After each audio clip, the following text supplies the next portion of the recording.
Hey YouTube, it's Alise here with AJ Money Coach.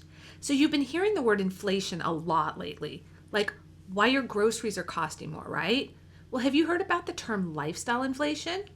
Well, that's what we're going to talk about today.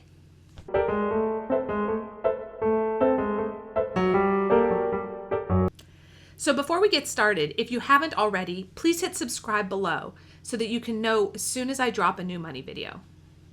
So what is lifestyle inflation? Well, it's also known as lifestyle creep. And it's what happens when your spending increases along with an increase of your income. I mean, you know these people, right? Maybe you are these people, or maybe you've been these people in the past. Like you get a raise, you get a promotion, maybe you get a bonus at work, and immediately it's like, woohoo, new car, bigger house, let's go on a fancy vacation, or maybe let's just buy some new fun toys. So I know you're thinking, come on, Alise, don't be such a buzzkill. I mean, YOLO, this is what we're supposed to do, right? So, why is this a problem? Well, it is a problem because your income's growing, but the amount that you're able to save is never really increasing. For example, are you in debt? Well, it can be really hard to get out of debt if you increase your spending every time your income increases.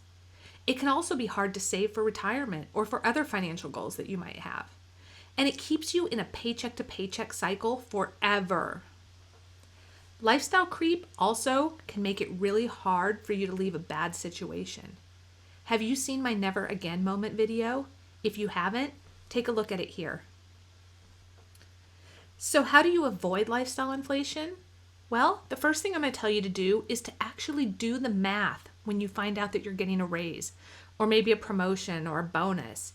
Do the math and figure out exactly how much more you're going to have in your paycheck each pay period.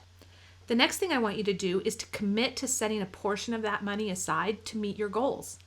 And if it were up to me, I would say commit to setting a pretty large portion of it aside. That could mean making extra debt payments if you're in debt.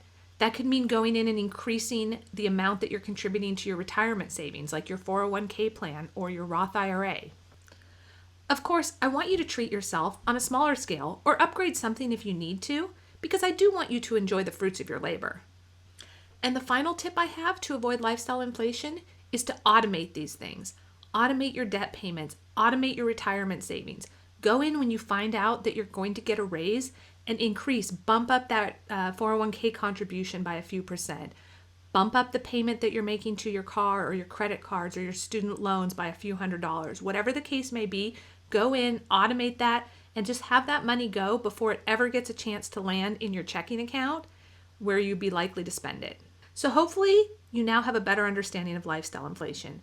And if you put the steps into place that I outlined in this video, you should be able to avoid the pitfalls that can keep you from achieving your financial goals. If you like this video, I want you to please give it a like and make sure you subscribe to my channel below. Thanks, and we'll see you next week.